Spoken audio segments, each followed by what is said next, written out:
Hi, I've been promising another working clip, so here we are. This rug has just come off the loom, and it's easy to think that when it comes off the loom it's finished. In fact, it's not. There's still quite a lot of work to do, and I'm just completing this edge. This is what's called a double row of Goides knots, and now I'm putting the fringe on it. And it's fair to say the fringe and the edge of the rug is the weak point. So if you neglect this bit, you're going to have all sorts of problems in years to come. You need to make it very secure, because what will tend to happen is this is the weft, this is the sheep's fleece that's been spun, will work out and put pressure on here. So that's why we've got a row of the organic cotton that is also used as a warp here, and then a double row of, say, these overhand knots. And then when we come to make the actual fringe, if you can see, we cross over. So we've got 5, and then this end here we cross over. That again makes a really strong edge. If we didn't do that and it just did that, we've got a gap point.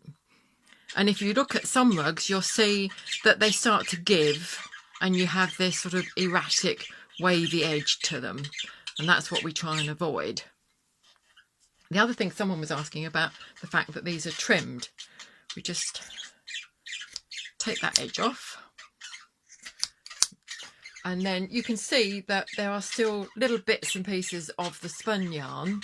This is herdwick, very coarse, and we need to trim that off to get a really nice smooth surface.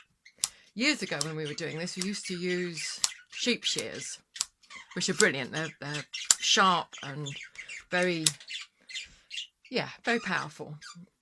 And then about 3 years ago, I had an accident that necessitated my very heavy working jeans to be cut off of me in A&E.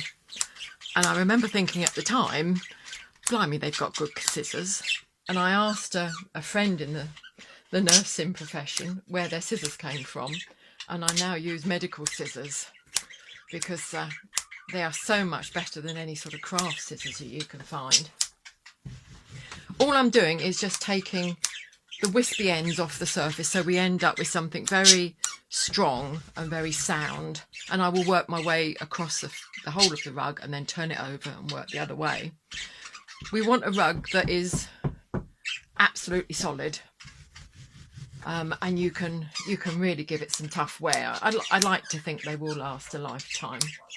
And once it's trimmed both sides, the last thing that we do is we've got a little label that is stitched on, and then we have a swing ticket that talks about how you can wash it with ease, and then it's parcelled up.